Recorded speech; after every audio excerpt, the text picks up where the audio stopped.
ಮನಸ್ಸಿನ ಸ್ವಭಾವ. ಕೆಳಗಡೆ ಕರ್ಕೊಂಡು ಹೋದರೆ ಮನಸ್ಸಿನ ಸ್ವಭಾವ ಏನು ಅದು ಕೆಟ್ಟದವ, ನೋಡು ಅದು ತಿನ್ಬಾರ್ದು, ತಿನ್ನು ಅಂತ ಗುಟ್ಕೆ ತಿನ್ನು ಅಂತದ, ಸಿಗರೇಟ್ ಸೇದು ಅಂತದ, ಸಿಂಧಿ ಸರಿ ಕುಡಿ ಅಂತದ. ಅದು ಕೆಟ್ಟ ವಿಡಿಯೋ ನೋಡಬಾರ್ದು, ನೋಡು ಅಂತದ.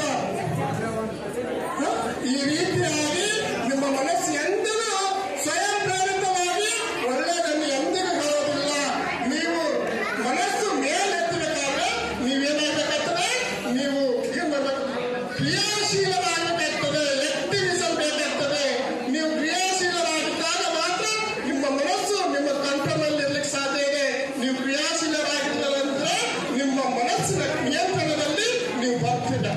ಮನಸ್ಸಿನ ನಿಯಂತ್ರಣದಲ್ಲಿ ಯಾರು ಬರ್ತಾರೆ, ಅವರು ಯಾವ ರೀತಿ ನಾನೇ ಬೇಗನೆ ಬಿಡ್ತಲ್ಲ ಆ ರೀತಿ ನಿಮ್ಮ ಜೀವನ ಸಹ ನಮ್ಮ ಜೀವನದ ದೊಡ್ಡ ಮಿತ್ರ ಅಂದ್ರೆ ಅದು ಮನಸ್ಸು.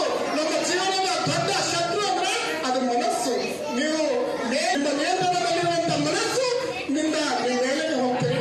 ಯಾವಾಗ ನೀವು ಮನಸ್ಸಿಗೆ ಒಂದು ಎಲ್ಲವನ್ನು ಕೊಡ್ತೀರಿ ಅಂದ್ರೆ ಮನಸ್ಸು ನಿಮ್ಮನ್ನು ಏನ್ ಮಾಡ್ತದೆ, ಕೆಳಗಡೆ ಕಟ್ಕೊಂಡು ಹೋಗ್ತದ. ಆದ್ರಿಂದ ಮನಸ್ಸು ಹೇಳಿದನ್ನು ಎಲ್ಲವನ್ನು ಕೇಳಕ್ ಹೋಗ್ಬೇಡಿ. ಯಾವುದು ಸರಿ ಯಾವುದು ತಪ್ಪು ಅದನ್ನು ಯೋಚನೆ ಮಾಡಿ ಕೆಲಸ ಮಾಡಿ.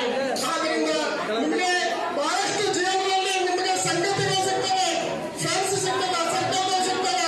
ಎಲ್ಲರೂ ಏನ್ ಮಾಡ್ತಾರೆ, ಕೆಳಗಡೆ ಒಯ್ಯುವಂತ ಕೆಲಸ ಮಾಡ್ತಾರೆ.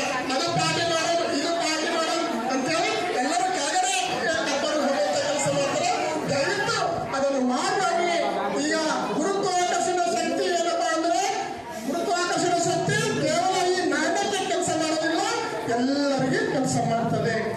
ಸಹಜ ಸ್ವಭಾವ ಏನು, ಕೆಳಗಡೆ ಕರ್ಕೊಂಡು ಹೋಗೋದು ಸಹಜ ಸ್ವಭಾವ. ಆದ್ರಿಂದ ದಯವಿಟ್ಟು ನಿಮ್ಮ ಮನಸ್ಸು ನಿಮ್ಮ ಕಂಟ್ರೋಲ್ ನಲ್ಲಿರಲಿ. ಯಾರು